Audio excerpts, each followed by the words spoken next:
Vishwamitra said, I would like to see that bow. Oh, first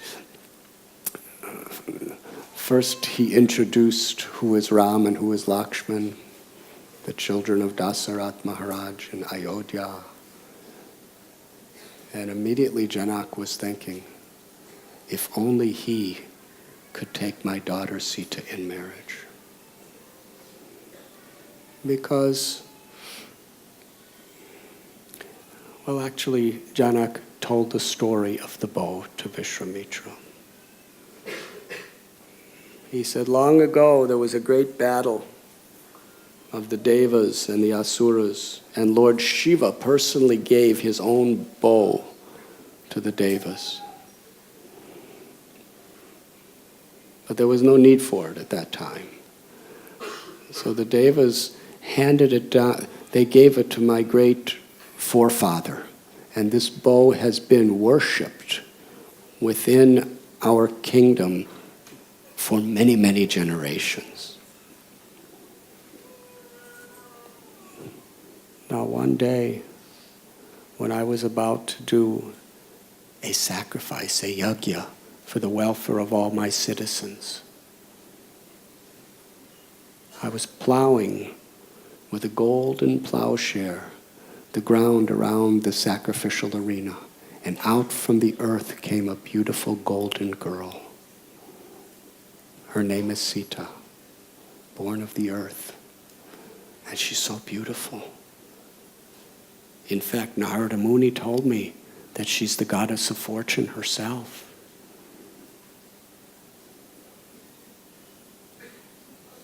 So when she came of age, every great prince, every great king, everyone wanted to marry her. But if she's the goddess of fortune, she fixed her mind only on the Supreme Lord, Vishnu.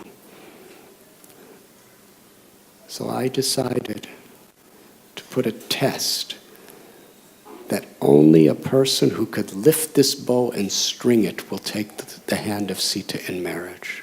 And I knew only Vishnu, the Supreme Lord, could do it. So king after king, prince after prince, warrior after warrior, everyone is coming. This bow is it's so heavy that no one is even able to budge it slightly from where it's laying down. Even the mighty Ravana couldn't take it off the table.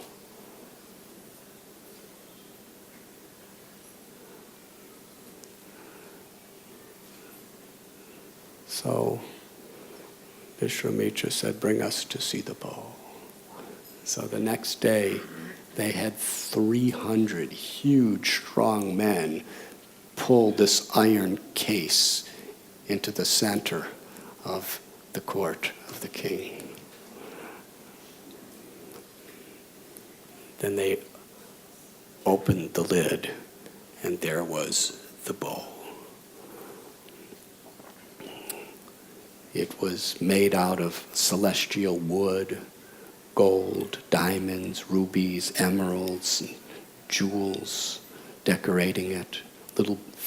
Hundreds of little bells tinkling, but nobody could make it tinkle because nobody could move it. Ready. It was huge. And the word spread throughout all of Mithila that Ram, the prince of Ayodhya, has come and he's going to try to lift the boat. So everyone was praying. Sita was in a balcony in this special room where the bow was kept. And she saw the beauty of Ram from above. She witnessed hundreds and hundreds of other people come to attempt to lift that bow. And every time she prayed to the Lord, don't let him lift it. because she saw every single one of these kings was arrogant. They were so proud of their powers, of their influence, of their beauty, of their high birth, of their wealth. And she understood that the greatest of all virtues is humility. She didn't want to marry an arrogant person. But when she saw Ram, not only was his physical beauty absolutely charming, but his demeanor, his character, he wouldn't even go toward the bow. Vishwamitra looked at him and nodded. Ram, I'm blessing you. Go lift that bow. Ram didn't take a step toward it till Vishwamitra gave him the instruction and the blessing. Just see, the Lord would not do it without receiving the blessings of his superiors, his senior. After receiving Vishwamitra's blessing, Ram very slowly walked up to the bow. And Janak Maharaj, his heart was palpitating like, if Ram can't do it, then there's no use in me living anymore. He was the queens, the kings, everyone there was just praying from their heart of hearts, please Ram, pick up this bow. And Sita, she was watching from the top with tears in her eyes. Her heart was fluttering, praying, pleading, begging, give Ram the power to do it. I've already given my heart, my life, my everything to him. And Ram made everything very dramatic. He stood in front of the bow for some time and looked at it. As all these emotions were happening in everyone's hearts and everyone's minds. Because, they were looking, his hands were so soft like the petals of a lotus flower, and his arms were so tender and smooth, and the bow was so heavy and coarse and hard, and how is this little prince going to possibly be able to do it? But he has to do it because no one else is qualified to marry Sita. And Sita, her whole life was on the line. She already gave her heart and her soul to Ram. And Janak had already in his heart felt there's no other man that can marry my daughter. But at the same time, they vowed, that person has to lift the bow and string it. String it means bend it. So Ram stood there looking. The only person who didn't have any agitation in his mind was Vishwamitra Muni. Because Vishwamitra Muni knew the power of Ram. He's the Supreme Lord. Very interesting relationship. Ram asked blessings from Vishwamitra Muni, and Vishwamitra Muni understood that Ram's my Supreme Lord. Whatever blessings I have is only coming from him.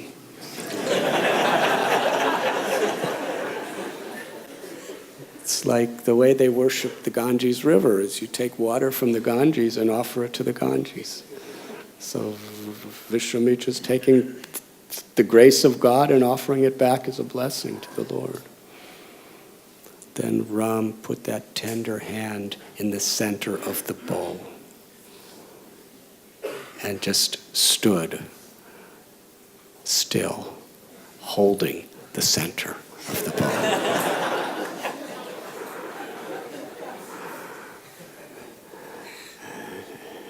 Everybody's minds were just soaring with anticipation, unbearable anticipation. And Vishwamitra Muni said, lift the bow. Suddenly Ram, very fast, he picked up the bow and with his arm straight, held it over his head. Everyone gasped. It was inconceivable. It was incredible. It was unbelievable. No, even the greatest, most powerful people on the planet, many of them together, couldn't lift it off the table. And this teenage prince, Ram, just lifted it right over his head effortlessly. As effortlessly as a person just picks up a little piece of bamboo. Then he placed one end to the ground. Then he took the top end and bended it and put the string and strung the bow. There was absolute, total silence during this whole procedure. And then Ram just wanted, he already did what he was supposed to do. He strung the bow. But then he wanted to see what this bow is really made out of. So with one hand he held the bow up, with his other hand he pulled a string and he pulled it back until it was bent like a semicircle, and then the bow cracked. But it didn't sound like what I just did.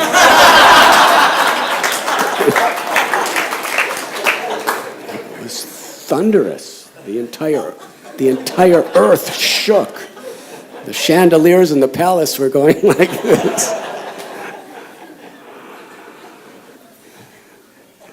And then Sri Ram very gently placed the pieces of the bow back into the chest.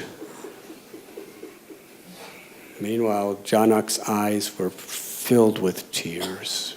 It was the happiest moment of his entire life.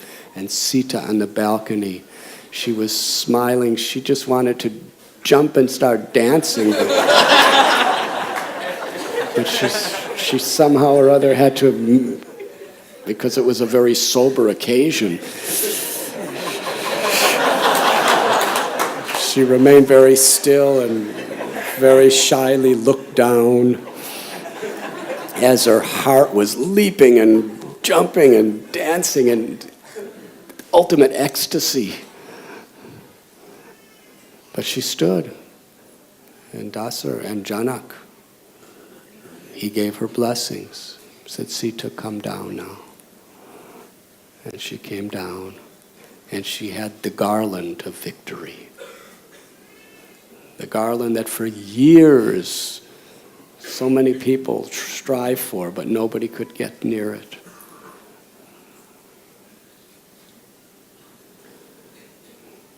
And Sita stood opposite Ram, and she looked down on the ground, very shy.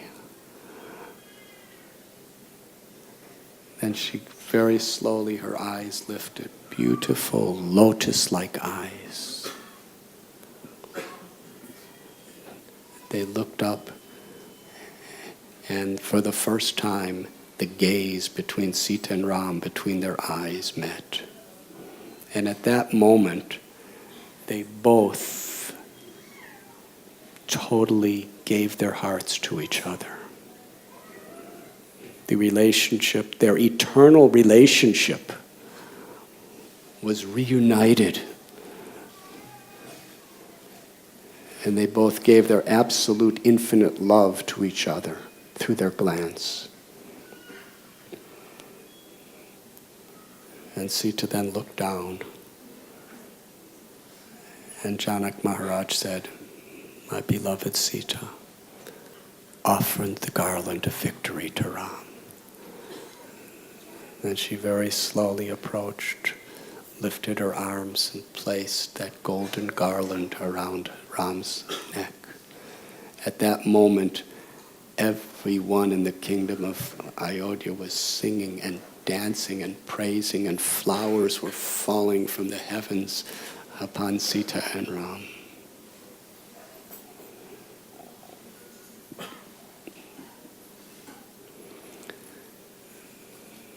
And Janak Maharaj said to Vishwamitra Muni, when should we have the marriage? Vishwamitra Muni said, immediately. So they sent messengers to Ayodhya. Took 3 days to reach there. And they came, because in those days it wasn't like internet.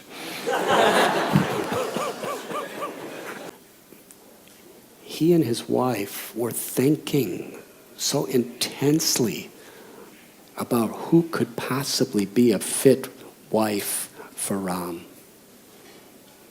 And they just they couldn't conceive of who would be the proper wife for Ram. And just the day Vishwamitra Muni came, they were just discussing it and talking about it. And what appeared to be the worst possible thing, that Vishwamitra Muni was taking him away. Because even though it appeared to be a reversal in his life, because he reciprocated with the mercy, with the grace, the blessings of this sage, ultimately his innermost desire was fulfilled by Ram leaving. And then Dasarath said, immediately, we will bring our armies, we will bring our ministers, we will all go for the wedding. Took him 5 days to reach there. And Dasarath and Janak, old friends, they sat down together and made all the arrangements for the marriage. And Vashishta Muni was there as the head priest. Should I continue? I'll end real soon because it's becoming late.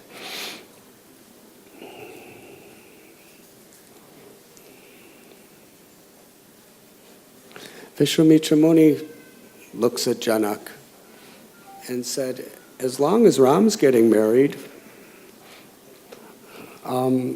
his 3 brothers, Lakshman, Bharat, and Satrughna, they should get married too. In fact, Sita has a sister, Urmila. She could marry Lakshman. And your brother, Kushadvaj, he has 2 daughters. Mandavi could marry Bharat. And Shrutakirti could marry Satrughna. And as soon as he said that, Janak and kept saying, very good, very good, very good, very good. Again and again, very good, very good, very good. So Dasarath comes to Satrughna and Bharat and Lakshman, would you like to get married? Very good, very good. So there was a beautiful, they made a tent for this event. It was a magnificent, opulently decorated tent. It was square, 4 miles across. These are the days where kings were kings.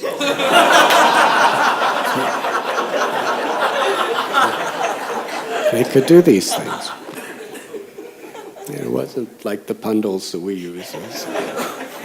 It's gorgeous, more beautiful than a palace itself.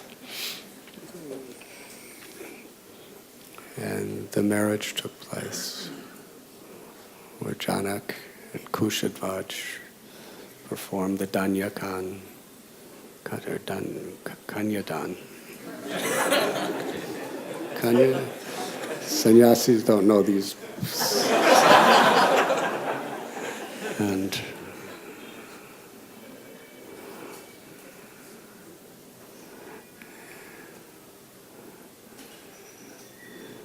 thank you very much. Srila Prabhupada ki jai.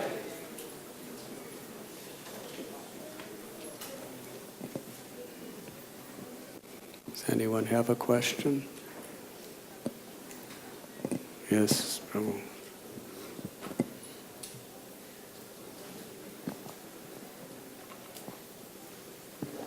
Thank you.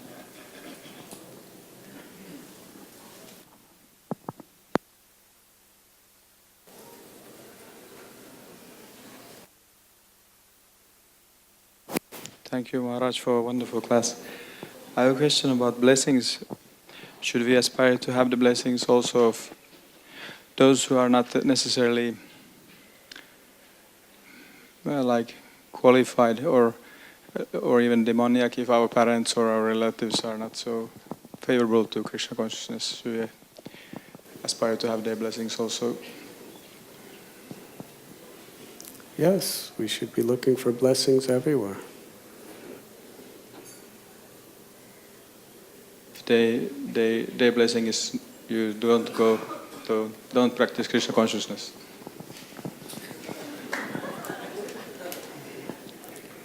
Why are you asking this question? It's very obvious. We want blessings from our parents, but at the same time,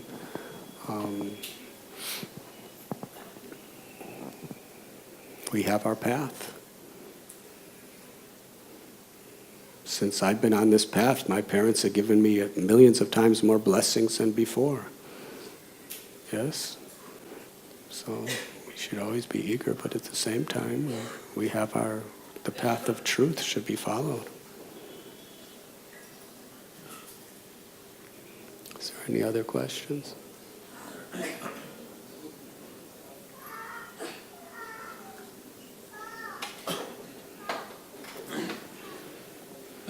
After all, parents raise you, parents have given you so much, we have a debt to them.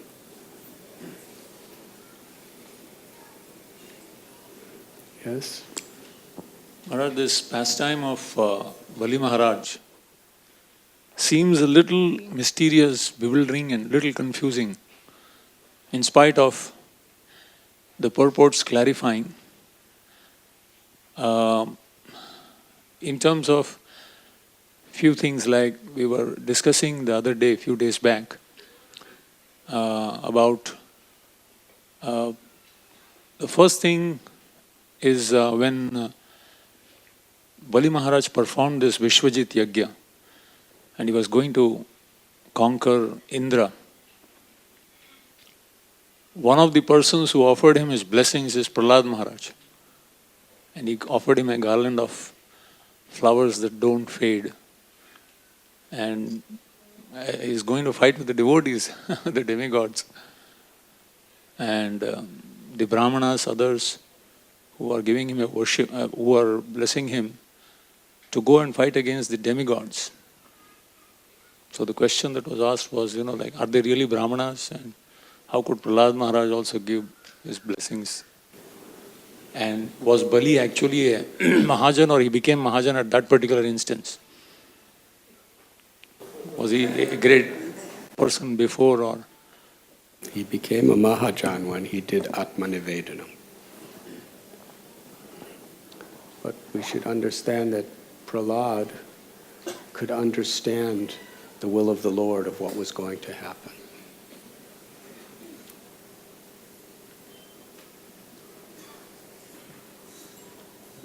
So it's a mystery, but we can understand that these great souls, they could see into what was actually going to transpire.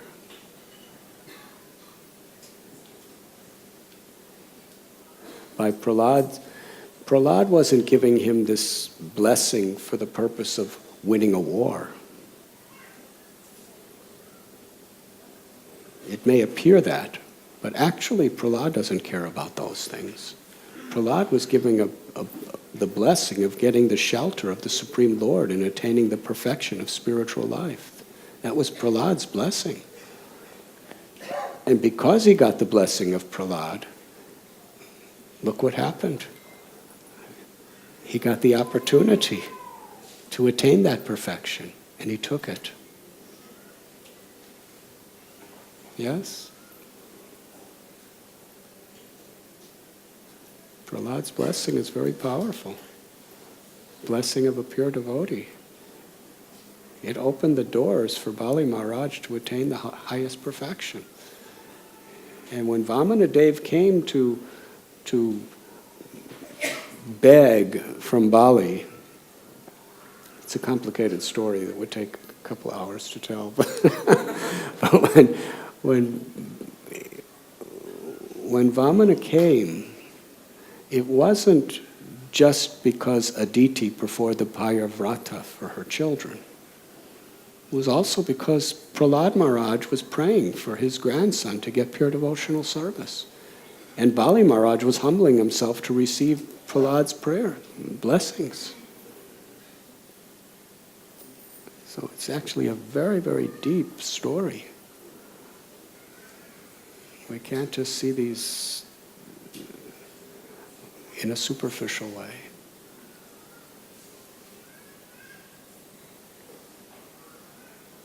Does that answer your question?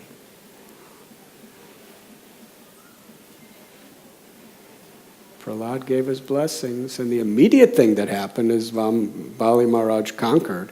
But if he didn't conquer, there would be no reason for Vamanadev to take everything away. So really what Prahlad was blessing him for was to ultimately to go through whatever he had to go through to get the Supreme Lord's grace. And how much the Lord hears the prayers of someone like Prahlad. Even Hiranyakashipu was liberated. What to speak of Bali, who was actually a very great soul, always. Is there one more question? Yes, Vishabhanu Prabhu.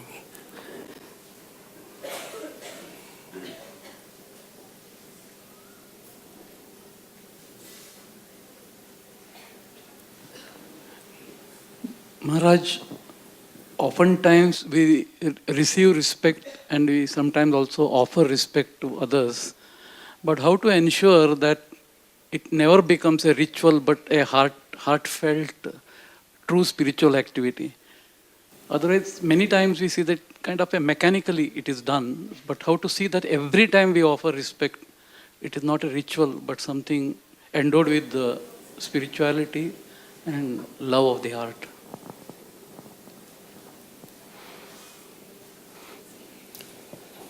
That genuineness develops according to our own realizations. So certainly we should consciously, whatever we do on the path of bhakti, it should be from our heart. It shouldn't simply be a mechanical thing. And through developing deeper realizations from within ourselves, then whatever we do, whatever we say will come from that place where there's very, very deep, sublime feeling. And essentially, unless we have a grateful heart, we can't really be respectful from the heart. Gratitude is all important. Otherwise, respect is just a mechanical formality. But if we're actually grateful, and to be grateful, you have to be humble. If you think, I deserve so much, then you're not grateful for anything that happens. You may go through the formalities of thank you, but are you really thankful? If you just eat a massive feast and someone comes and gives you some food, you're not that grateful. But if you're starving and someone gives you some food, you're really grateful. So if we have an arrogant disposition, then people will give us and we'll say thank you, maybe. We may say thank you, we may not, as a formality, but we're not really grateful. We don't really mean it. But when we have a humble disposition, we're really grateful. Not only for the good things, but even for the reversals and the difficulties. Because we see in every situation there's an opportunity to grow. There's an opportunity to learn. There's opportunity for wisdom. There's an opportunity to turn to God and take shelter, even in the difficult times, as well as the good times. So a grateful heart sees an opportunity in every situation. A humble heart, and is grateful for that, and is actually thankful.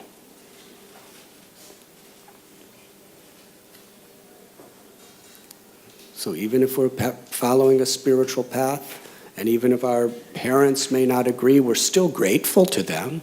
We're still thankful to them. We may be following a higher principle, but still there's love, and there's gratitude, and there's thankfulness. Yes? What to speak of others? Srila Prabhupada, even when drug addicts on the street, laying on the street in the Bowery, would open a door for him, from his heart of hearts, he would say, "Thank you." And he meant it. He was thankful to them because they did something for him. They helped him in his service to God by opening that door. He was probably more thankful to those drug addicts and prostitutes who were sleeping in the streets of the Bowery, who opened a door for him. He was probably more thankful from his heart to them than when saints give us wonderful things for us. Because he had that humility. And he could access God's blessings even in those situations. Because he had a grateful heart. Now, how to achieve that? First, we need to want it. And then we cultivate it through our actions, through our words. And most of all, we access it through cleansing our own hearts. By making that spiritual connection within ourselves.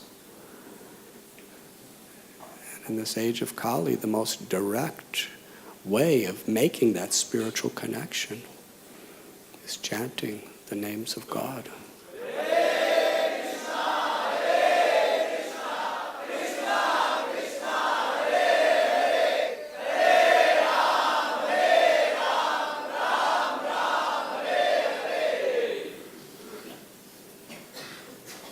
Does that help to answer your question?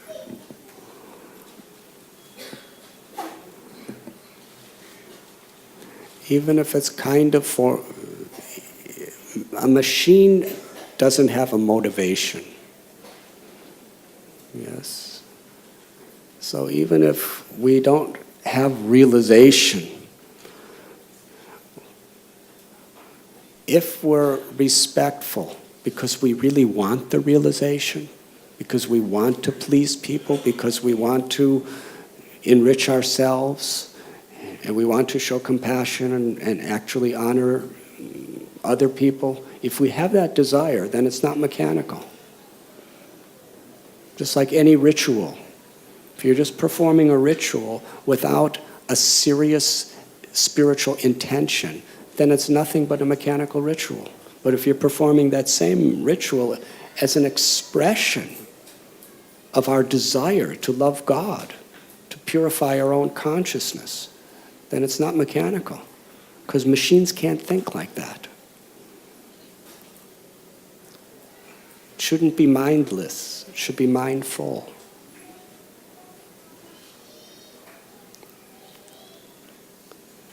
And this is the way we should chant God's names as well.